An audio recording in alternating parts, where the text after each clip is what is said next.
कहानी की शुरुआत होती है और हमें कोरियो नाम करके एक लड़के को दिखाया जाता है। सुबह उठने के बाद वो फटाफट तैयार होता है क्योंकि आज कॉलेज में जाने के बाद उसे प्राइज मिलने वाली थी। घर पर वो अपनी दादी माँ और अपनी बहन के साथ में रहता है। ये जो प्राइज उसे मिलने वाली है उसी प्राइज से वो अपने घर का रेंट भरने वाला है, इसीलिए कोरियो काफी उम्मीद लगा के बैठा हुआ है। उसकी दादी अम्मा कहती है कि फिक्र मत करो, वो प्राइज सिर्फ तुम्हें ही मिलेगा। खैर दोस्तों, अब कॉलेज में जाने के बाद हम ढेर सारे स्टूडेंट को देखते हैं जो इसी प्राइज को लेने के लिए एक जगह पर इकट्ठा हुए थे। सभी स्टूडेंट उम्मीद लगा के बैठे थे कि प्राइज तो जरूर मिलेगा। इसके बाद दोस्तों, इन सभी स्टूडेंट के सामने डॉक्टर गोल आती हैं। वो सभी बच्चों से कहती हैं कि मुझे पता है कि आप सभी लोग उम्मीद लगा के बैठे हो कि आज आपको प्राइज मिलेगी, लेकिन फिलहाल ऐसा कुछ नहीं होने वाला है। इसके बाद दोस्तों, बच्चों के सामने कैसगा नाम करके एक बौना आता है। दरअसल वो एक प्रोफेसर हैं और वो बच्चों को बताते हैं कि प्राइज को लेकर के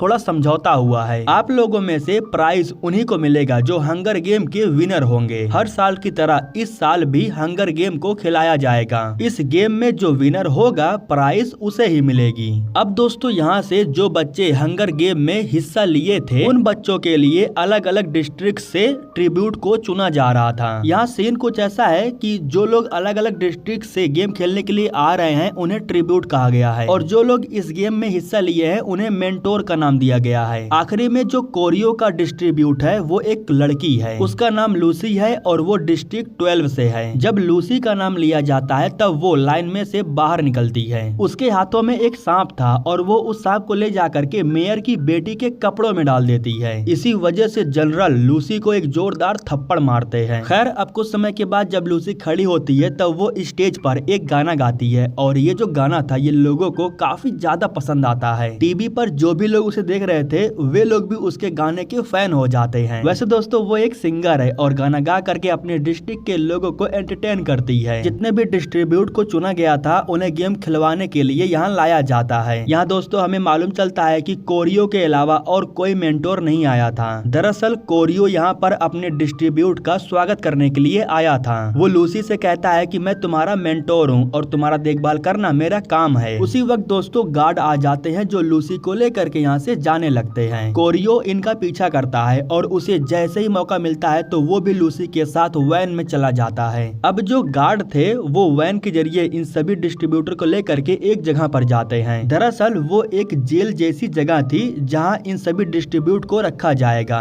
वैसे कोरियो यहाँ गलती से आ गया था, इसलिए गार्ड उसे लेने के लिए आ रहे थे। गार्ड उसे लेकर के जाते उससे पहले लूसी उससे कहती है कि हमें खाने की जरूरत है, तभी हम गेम खेल पाएंगे। कोरियो ये कह के जाता है कि ठीक है, मैं खाने का जुगाड़ करूंगा। इसके बाद जब कोरियो प्रोफेसर की क्लास अटेंड करने के लिए जाता है तब प्रोफेसर उससे कहते हैं कि तुम ऐसा नहीं कर सकते हो, इससे तुम्हारी जान खतरे में पड़ सकती है। जिस पर कोरियो जवाब देते हुए कहता है कि आपने खुद कहा था कि उनकी देखभाल करना हमारा काम है। उसी वक्त यहाँ पर डॉक्टर गोल भी आ जाती हैं। मौके का फायदा उठा करके कोरियो कहता है कि जब हम अपने डिस्ट्रीब्यूट से बात करेंगे, उन्हें समझेंगे, तभी हम उनसे गेम को अच्छे से खिलवा पाएंगे। वो जितना ही अच्छा कैमरे के सामने परफॉर्म करेंगे, लोग उन्हें उतना ही ज्यादा देखना पसंद करेंगे। यह तरकीब सुन करके डॉक्टर गोल को भी थोड़ा अच्छा लगता है। वो कोरियो से कहती हैं कि तुम्हारा तरकीब तो वाकई काफी अच्छा है। मैं चाहती हूँ कि तुम ये सब कुछ एक कॉपी में लिखो और उसे मेरे पास लेकर के आओ, ताकि मैं गेम में थोड़ा सुधार कर सकूं। और उम्मीद है कि इन सब सुधार से ऑडियंस भी काफी खुश होगी। कोरियो के इस प्लान की वजह से सभी मेंटोर अपने डिस्ट्रीब्यूट से जाकर के मिल पाते हैं और वो सभी मेंटोर अपने डिस्ट्रीब्यूट को खाना भी खिला पाते हैं। यहाँ पर जब कोरियो लूसी को ला करके थोड़ा सा खाना देता है तब लूसी उसमें से थोड़ा खाना निकाल करके जोसेफ को भी दे देती है। लूसी बताती है कि जोसेफ मेरा काफी अच्छा दोस्त है और वो मेरा ख्याल भी रखता है, इसीलिए मैं उसे छोड़ नहीं सकती हूँ। जिस पर कोरियो कहता है कि ठीक है, अगर तुम उसकी हेल्प करना चाहती हो तो कोई बात नहीं। यहाँ पर दोस्तों हम एक लड़की को देखते हैं जो बार बार अपने डिस्ट्रीब्यूट को खाना दे करके बार बार खाना छीन ले रही थी, इसलिए शायद उसके ट्रिब्यूट को गुस्सा आता है और वो कांच को तोड़ करके अपने मेंटोर के गले में ही घुसा देता है। उसके ऐसा करने की वजह से यहाँ पर गार्ड आते हैं और उस ट्रिब्यूट को गन से शूट करके खत्म कर देते हैं। खैर दोस्तों, अब रात के समय में कोरियो एक कॉपी पर उन सुविधाओं के बारे में लिखता है जो ट्रिब्यूट को मिलना चाहिए। उसने फाइल को लिख करके भेज दिया था और डॉक्टर गोल ने उसे पढ़ भी लिया था। जब कोरियो अपने क्लासमेट के साथ उनसे बात करने के लिए जाता है तब डॉक्टर गोल कहती है कि फाइल पर जो प्लान लिखा हुआ है वो तो काफी अच्छा है, अगर हमने वो सब बदलाव किया तो ऑडियंस और खुश होगी। इसी के साथ डॉक्टर गोल ये भी पूछती है कि तुम दोनों में से उस फाइल को बनाया कौन था। कोरियो कुछ बोल पाता उससे पहले उसकी क्लासमेट कहती है कि वो फाइल मैंने बनाया था, जिसके बाद डॉक्टर गोल कहती है कि गलती से वो फाइल कंटेनर में गिर गया है, क्या तुम उसे निकाल सकती हो? इन सांपों से डरो मत, ये जिनको पसंद करते हैं उनको काटते नहीं हैं। लड़की जैसे ही फाइल लेने के लिए कंटेनर में हाथ डालती है तभी एक सांप उसे काट लेता है। लड़की चिल्लाती है और नीचे गिर करके बेहोश हो जाती है। कोरियो पूछता है कि आपने ऐसा क्यों किया, जिस पर डॉक्टर गोल कहती है कि जो दूसरे के काम को अपना काम बताएगा उसे सजा तो मिलनी चाहिए। मुझे पता है कि उस फाइल को तुमने बनाया था। खैर दोस्तों, अगले दिन मेंटोर और ट्रिब्यूट इन सभी को हंगर गेम के मैदान में भेज दिया जाता है अच्छे से उसे देखने के लिए। लेकिन तभी यहाँ धमाका होता है और चारों तरफ बम फूटने लगते हैं। धमाके की वजह से ये जो जगह थी वो टूट करके नीचे गिरने लगती है। कोरियो एक पत्थर के नीचे फंसा हुआ था। इस वक्त लूसी के पास काफी अच्छा मौका था, वो यहाँ से भाग सकती थी, लेकिन वो भागती नहीं है बल्कि वापस आ करके कोरियो की हेल्प करती है। जब कोरियो की आँख खुलती है तो वो खुद को अपने घर में पाता है। यहाँ कोरियो का दोस्त सिजेनस बताता है कि वो हमला विरोधियों ने किया था। विरोधी नहीं चाहते हैं कि हंगर गेम को टीवी पर लाइव टेलीकास्ट दिखाया जाए, इसीलिए उन्होंने हमला किया था। टीवी के जरिए इन्हें मालूम चलता है कि इतना सब कुछ हो जाने के बाद भी हंगर गेम को बंद नहीं किया जाएगा, बल्कि वो अभी भी चलेगा। यह खबर सुन करके कोरियो को बहुत बुरा लगता है। रात के समय में जब सभी लोग सो रहे थे तब कोरियो मौके का फायदा उठा करके हंगर गेम के मैदान में जाता है। चारों तरफ घूमने के बाद उसे यहाँ पर एक सुरंग दिखाई देता है। सुरंग को देख करके उसके दिमाग में एक आइडिया आता है। वो अपने माँ के कैंपस के बॉक्स में जहरीले पाउडर को निकालता है और फिर रात के समय में ही चुपके से लूसी से मिलने के लिए चला जाता है। यहाँ वो लूसी को बताता है कि कल खेल शुरू होने वाला है। मैंने खेल के मैदान में एक छोटा सा सुरंग देखा है जिसमें तुम जा करके छुप सकती हो। इतना कहने के बाद वो जहरीला पाउडर निकाल करके लूसी को दे देता है और कहता है कि ये बहुत खतरनाक है, इसे छूना भी मत, जब इसका जरूरत होगा तब इसका इस्तेमाल करना। अब दोस्तों, अगले दिन सुबह हो जाने के बाद जितने भी ट्रिब्यूट थे उन सभी को ला करके खेल के मैदान में छोड़ दिया जाता है। यहाँ दोस्तों हमें मार्कस नाम करके एक इंसान को दिखाया जाता है जिसे बांध करके लटकाया गया था। दरअसल ये वही इंसान है जो धमाके का फायदा उठा करके यहाँ से भागने की कोशिश कर रहा था, लेकिन बेचारा गलती से पकड़ा गया और उन लोगों ने इसका ये हाल कर दिया। उसका जो मेंटोर था वो सिजेनस था। जब वो अपने ट्रिब्यूट का ऐसी हालत देखता है तब वो काफी गुस्सा हो जाता है। वो गुस्से से चिल्लाता है और सभी से कहता है कि तुम सभी लोग दरिंदे हो। इतना कहने के बाद वो यहाँ से निकल करके बाहर चला जाता है। अब दोस्तों अनाउंस करके इन्हें बताया जाता है कि पहले गेम में सभी ट्रिब्यूट को सरवाइव करना है, मतलब कि सभी ट्रिब्यूट एक दूसरे की जान लेंगे और जो बच जाएगा वही इस गेम को जीत जाएगा। इतना सुनने के बाद सभी ट्रिब्यूट एक दूसरे को जान से मारने लगते हैं। मौके का फायदा उठा करके लूसी अपने साथ जोसेफ को लेकर के उस सुरंग के अंदर चली जाती है जिसके बारे में कोरियो ने उसे बताया था। सुरंग के अंदर एक जगह थी जिसके अंदर जा करके लूसी और जोसेफ ये दोनों छुप जाते हैं। बाहर के साइड में हमें एक ट्रिब्यूट को दिखाया जाता है जो कि एक लड़की है। दरअसल वो छुपी हुई थी और जब कोई नहीं था तब वो बाहर निकल करके मार्कस के पास जाती है। उस लड़की के पास भी कोई ऑप्शन नहीं था, इसलिए वो मार्कस को जान से मार देती है। उस लड़की ने अच्छा काम किया था, इसलिए उसका जो मेंटोर था वो उसके लिए पानी भेजता है, लेकिन वो लड़की ड्रोन को देख करके डर जाती है। अब दोस्तों रात हो चुकी थी, लेकिन अभी भी कोरियो बैठा हुआ था। हालांकि यहाँ बाकी के जो लोग थे वो सोने के लिए चले गए थे। डॉक्टर गोल उसके पास आकर के उससे कहती है कि तुम्हारे दोस्त ने बहुत बड़ी गलती कर दी है। खेल के मैदान में जा करके उसने नियम को तोड़ा है और अगर ये बात बाहर फैली तो विरोधी इसका फायदा उठाएंगे। उन्हें लगेगा कि हम लोगों को कंट्रोल नहीं कर पा रहे हैं। वो तुम्हारा दोस्त है, इसलिए वो तुम्हारी बात मानेगा। मैं चाहती हूँ कि तुम अंदर जाओ और उसे बाहर लेकर के आओ। मैं थोड़ी देर के लिए टेलीकास्ट को रोक दूंगी, किसी को पता नहीं चलेगा कि तुम अंदर गए थे या फिर वो अंदर गया था। कोरियो उनकी बात मान करके अपने दोस्त को लाने के लिए खेल के मैदान में चला जाता है। वो सिजेनस के पास जाता है और उससे कहता है कि हमें यहाँ से चलना होगा वरना हमारी जान को खतरा है। सिजेनस कहता है कि मैं नहीं जाऊंगा, मैं उनकी सच्चाई टीवी पर दिखाऊंगा। कोरियो बताता है कि उन्होंने टेलीकास्ट को बंद कर दिया है, तुम कुछ नहीं कर पाओगे, चुपचाप मेरे साथ चलो वरना हम यहीं पर मारे जाएंगे। उसी वक्त एक ट्रिब्यूट इन्हें देख लेता है और वो एक बड़ा सा हथियार लेकर के इनकी तरफ भागते हुए आता है। ये दोनों अपनी जान बचा करके गेट की तरफ भागते हैं, लेकिन फिर भी गलती से हाथापाई हो जाता है और अपनी जान बचाने के लिए कोरियो उस ट्रिब्यूट को जान से मार देता है। इसके बाद वो अपने दोस्त को लेकर के बाहर आ जाता है और इसके बारे में किसी को भी पता नहीं चलता है। अब दोस्तों अगले दिन सुबह में खेल का दूसरा दिन था और आज के दिन जो खूनी खेल में सरवाइव कर पाएगा वही इस गेम को जीतेगा। सुबह में जब जोसेफ की आँख खुलती है तब अचानक से पता नहीं उसे क्या हो जाता है, उसके मुंह से झाग निकलने लगता है। जोसेफ को ऐसा लग रहा था कि लूसी ने उसके साथ कुछ गलत किया है। जोसेफ के मुंह में झाग देख करके कोरियो समझ जाता है कि ये तो रेबीज है और ये उस वक्त हुआ होगा जब ट्रेन से इन्हें यहाँ पर लाया जा रहा था। जोसेफ का जो मेंटोर था वो एक लड़की थी। कोरियो उस लड़की से कहता है कि जोसेफ के पास पानी भेजो। वो कोरियो की बात मान करके ड्रोन से उसके पास पानी भेजने के लिए तैयार हो जाती है। इन्हें पता था कि रेबीज पानी से दूर भागते हैं, लेकिन इन्होंने ये नहीं सोचा था कि जोसेफ गलती से नीचे गिर जाएगा और उसकी मौत हो जाएगी। खैर दोस्तों जो भी हुआ बहुत बुरा हुआ, ऐसा नहीं होना चाहिए था। उसी वक्त यहाँ पर और भी ट्रिब्यूट आ जाते हैं जो लूसी को चारों तरफ से घेर लेते हैं, लेकिन लूसी को बचाने के लिए कोरियो ड्रोन के जरिए ढेर सारा पानी अंदर भेज देता है। लगातार ड्रोन आने लगते हैं जिसकी वजह से ये लोग बच नहीं पाते हैं। इस दौरान लूसी को मौका मिलता है, वो एक पानी की बोतल लेती है और कहीं कोने में जा करके छिप जाती है। वो यहाँ पर छुपी हुई है, इसके बारे में किसी को पता नहीं था।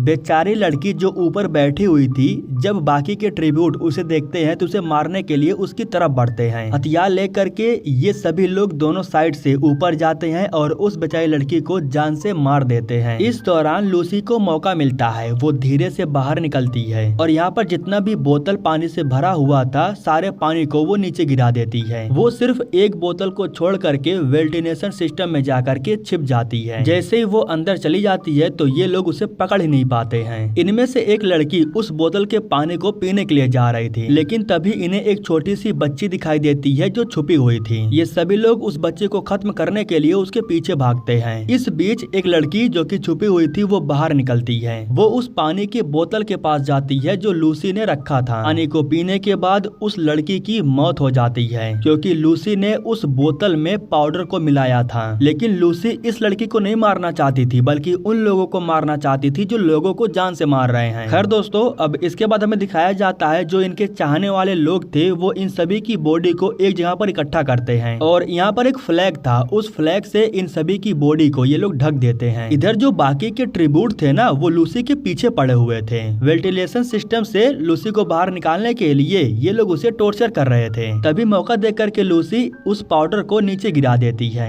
और वो पाउडर एक लड़के के आंख और नाक में चला जाता है। मौका देख करके लूसी जैसे ही भाग करके आती है तो तभी इनके सामने एक बड़ा सा ड्रोन आता है। वो ड्रोन अपने साथ एक बड़ा सा कंटेनर लेकर के आया था और इस कंटेनर के अंदर पूरा सांप भरा हुआ था। जैसे ही कंटेनर टूटता है तो सांप एक दूसरे को जान से मारना शुरू कर देते हैं। एक एक करके जितने भी लोग थे सब के सब मारे जाते हैं। आखिरी में बची हुई थी सिर्फ लूसी और वो सांप धीरे धीरे लूसी की तरफ आगे बढ़ रहे थे। यहाँ दोस्तों एक चौंका देने वाली बात थी कि ये सांप लूसी को काटते नहीं हैं, क्योंकि इस वक्त लूसी एक गाना गा रही थी और शायद ये गाना उन सांपों को पसंद आता है, जिसकी वजह से वो सांप उसे काटते नहीं हैं। और इस तरीके से दोस्तों कोरियो ये गेम जीत जाता है। गेम खत्म हो जाने के बाद कोरियो से बात करने के लिए कैसगा उसे अपने पास बुलाता है। वो कोरियो से कहता है कि तुमने गेम तो जीत लिया है, लेकिन तुम्हें प्राइज नहीं मिलेगी बल्कि तुम्हें सजा मिलेगी, क्योंकि तुमने चीटिंग किया है और पहले ही बता दिया गया था कि चीटिंग करने वालों को कोई प्राइज नहीं मिलेगा। तुमने उस लड़की को बचाने की कोशिश की, मतलब कि तुमने चीटिंग किया है, इसलिए तुम्हें सजा के तौर पर डिस्ट्रिक्ट में भेजा जाएगा जहां तुम काम करोगे। वैसे कोरियो को 8 नंबर डिस्ट्रिक्ट में भेजा जा रहा था, लेकिन वो पैसे दे करके 12 नंबर में शिफ्ट हो जाता है। जब वो ट्रेन में बैठ करके जा रहा था तभी उसके पास सिजेनस आता है। वो कोरियो से कहता है कि मैं भी तुम्हारे साथ आना चाहता था, इसलिए मैं खुद अपनी गलती कबूल कर लिया। मैंने उन्हें बता दिया कि रात के समय में मैं खेल के मैदान में गया था और मैंने नियम को तोड़ा है, इसीलिए उन्होंने मुझे भी सजा के तौर पर तुम्हारे साथ रहने के लिए भेज दिया। कुछ समय के बाद दोस्तों ट्रेन इन्हें डिस्ट्रिक्ट 12 में ला करके छोड़ देती है। यहाँ आने के बाद इन दोनों को जनरल गार्ड का काम देते हैं। डिस्ट्रिक्ट में जो लोग गलतियाँ करते थे उन्हें पकड़ने का काम इन लोगों को दिया जाता है। इतना ही नहीं बल्कि ये लोग परिवार वालों के सामने उन्हें फांसी पर भी लटका दिया करते थे। खैर दोस्तों एक दिन रात में कोरियो अपने दोस्त के साथ एक डांस के क्लब में जाता है और यहाँ पर दोस्तों कोरियो की मुलाकात लूसी से होती है। वो स्टेज पर आकर के गाना गा रही थी और लोगों को एंटरटेन कर रही थी। वैसे तो उसके गाने के दीवाने सभी लोग लोग थे। यहाँ लूसी की भी नजर एक बार कोरियो के ऊपर पड़ती है। उसे देख करके वो खुश हो जाती है। यहाँ पर दोस्तों हमें मेयर की लड़की को भी दिखाया जाता है जो अपने बॉयफ्रेंड टिमी के साथ आई हुई थी। लूसी ने टिमी की गर्लफ्रेंड के साथ बुरा बर्ताव किया था, इसलिए वो उस पर गुस्सा था। लूसी के करीब आकर के उसे छेड़ने लगता है। यह देख करके कोरियो को गुस्सा आता है और फिर वो टिमी के करीब आकर के उसे बहुत पीटता है। सिजेनस अपने दोस्त को खींच करके बाहर लेके आता है। अगले दिन लूसी कोरियो से बात करने के लिए उसे लेकर के एक सुनसान जगह पर जाती है जहाँ बहुत कम लोग आया करते हैं। यहाँ लूसी बताती है कि गेम को जीतने के बाद उन लोगों ने मुझे गेम से बाहर निकाला और फिर यहाँ पर भेज दिया। यहाँ लूसी उसे ये भी बताती है कि हमारे साथ कुछ ऐसे भी लोग हैं जो इस डिस्ट्रिक्ट में रहना नहीं चाहते हैं। वो प्लान बना रहे हैं क्योंकि उन्हें यहाँ से कहीं दूर जाना है और वो एक आजादी की जिंदगी जीना चाहते हैं। अगर तुम भी हमारे साथ आना चाहते हो तो आ सकते हो, हम यहाँ से कहीं दूर चले जाएंगे। कोरियो कहता है कि ठीक है, मुझे कोई प्रॉब्लम नहीं है क्योंकि अब मैं सिर्फ तुम्हारे साथ रहना चाहता हूँ। वे लोग मुझे डिस्ट्रिक्ट 8 में भेज रहे थे लेकिन मैं तुम्हारे लिए यहाँ पर आया। वापस आने के बाद कोरियो देखता है कि सिजेनस टिमी से बात कर रहा था। कोरियो सिजेनस से कहता है कि आखिर तुम उससे बात कैसे कर सकते हो, उससे हमारी लड़ाई हुई थी। सिजेनस कहता है कि अगर यहाँ से बाहर निकलना है तो वो सब भूल जाओ, हमारे साथ कुछ और भी लोग हैं, हम नॉर्थ की तरफ जा रहे हैं, तुम भी हमारे साथ आना चाहते हो तो आ सकते हो। अब इसके बाद दोस्तों रात के समय में हमें फिर से डांस क्लब को दिखाया जाता है। यहाँ पर लूसी जब गाना गा करके लोगों को एंटरटेन कर रही थी तब सिजेनस कोरियो को लेकर के अंदर टिमी और उसकी गर्लफ्रेंड के पास जाता है। दरअसल यहाँ पर वे सभी लोग इकट्ठा हुए थे जो यहाँ से भागने का प्लान बना रहे थे। लेकिन दोस्तों दिक्कत तब हो जाती है जब यहाँ पर आ जाती है लूसी, क्योंकि लूसी उसकी पक्की दुश्मन है। वो कहती है कि अगर लूसी हमारे साथ गई तो मैं यहाँ से नहीं जाऊंगी, मैं जाकर के सबको सच बता दूंगी। हालांकि वो जाने भी लगती है, इसीलिए कोरियो का दिमाग काम नहीं करता है। वो गन उठाता है और मेयर की लड़की को शूट करके उसे खत्म कर देता है। अब अपनी गर्लफ्रेंड की ऐसी हालत देख करके टिमी को भी गुस्सा आता है। वो कहता है कि अब तुम लोग यहाँ से कहीं नहीं जा सकते हो, तुम लोगों को इसकी सजा मिलेगी। शायद इसी वजह से टिमी का जो दोस्त था वो टिमी को गन से शूट करके उसे भी मार देता है। यहाँ पर गोलीबारी होती है और 2 लोग मारे जाते हैं। बाहर लाउड स्पीकर में गाना बज रहा था, इसलिए उन लोगों को गन की आवाज सुनाई नहीं देती है। अब अगले दिन सुबह में ये खबर फैल जाती है कि मेयर की लड़की को किसी ने गोली मार दिया है और उसका बॉयफ्रेंड भी मारा जा चुका है। मेयर बौखलाए हुए थे, इसलिए वो सभी गार्ड को हर एक घर में भेज देते हैं उस गन को ढूंढने के लिए जिस गन से उनकी बेटी को मारा गया है। इस दौरान लूसी चुपके से आकर के कोरियो से मिलती है। वो कोरियो को बताती है कि मेयर को मेरे ऊपर शक है क्योंकि मैंने उनकी बेटी के साथ पहले भी बुरा बर्ताव किया था। हम नॉर्थ की तरफ निकलने वाले हैं, अगर तुम आना चाहते हो तो आ जाना, मैं तुम्हारा इंतजार करूंगी। इसके बाद दोस्तों हमें दिखाया जाता है कि जिस लड़के ने टिमी को गोली मारी थी वो पकड़ा जा चुका है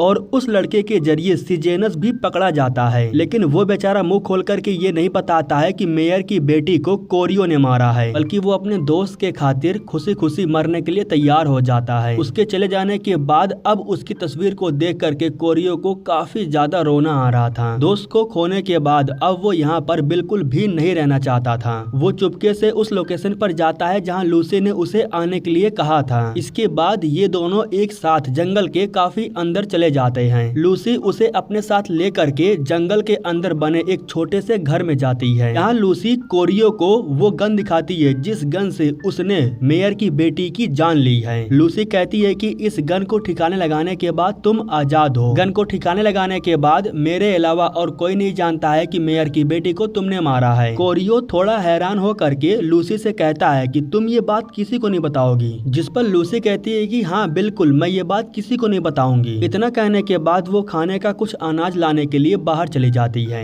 इसके बाद कोरियो सारे गन्स को इकट्ठा करने के बाद उसे तालाब में फेंकने के लिए चला जाता है। लेकिन गन को फेंकने से पहले उसे जंगल से आवाज आती है। जंगल के थोड़ा अंदर जाने के बाद उसे अपनी माँ का कपड़ा दिखाई देता है जो उसने लूसी को दिया था। वो आराम से उस कपड़े के पास जाकर के जैसे ही उसे उठाता है तभी उसे एक सांप काट लेता है, क्योंकि उस कपड़े के नीचे एक सांप रखा हुआ था। दरअसल लूसी ने ये जानबूझ करके किया था क्योंकि अब लूसी को कोरियो से डर लग रहा था। लूसी को इसलिए भरोसा नहीं था कि जब वो अपने दोस्त को मरने के लिए छोड़ सकता है तो वो उसे भी मार सकता है। इसलिए अब लूसी उसे छोड़ करके यहाँ से भागने का प्लान बनाती है। इस दौरान वो लूसी को देख करके उसे गन से शूट भी करता है, लेकिन अगले ही पल जब वो उस लोकेशन पर जाता है तब उसे वहाँ पर कुछ नहीं मिलता है। उसे इतना तो पता चल गया था कि लूसी उसे छोड़ करके जा चुकी है। वो वापस आता है और सारे गन को तालाब में फेंक देता करता है क्योंकि वो सबूत नहीं छोड़ना चाहता था। जब वो वापस से डिस्ट्रिक्ट में आता है तब उसे मालूम चलता है कि उसे यहाँ से ट्रांसफर कर दिया गया है। जनरल उससे कहते हैं कि अब तुम यहाँ पर नहीं रह सकते हो। इतना कहने के बाद वो कोरियो को यहाँ से भेज देते हैं। कुछ समय के बाद हमें मालूम चलता है कि कोरियो को वापस घर भेज दिया गया है। दरअसल डॉक्टर गोल ने मिनिस्टर से बात करके उसे वापस मंगवा लिया था। यहाँ डॉक्टर गोल उससे कहती हैं कि गेम को तुमने जीता है, इसीलिए इनाम भी तुम्हें दिया जाएगा, लेकिन अब से तुम आने वाले सभी गेम्स को लीड करोगे। उसे किस तरीके से चलाना है अब उसकी जिम्मेदारी तुम्हें दिया जाएगा। प्राइज मिलने के बाद अब कोरियो को एक अच्छा सा घर भी मिल जाता है। उसी घर में वो अपनी दादी माँ और अपनी बहन के साथ रहने लगता है। आने वाले समय में फिर से हंगर गेम्स को खेला जाएगा, इसलिए कोरियो उसे बेहतर बनाने लगता है। इसी के साथ दोस्तों ये कहानी यहीं पर खत्म हो जाती है।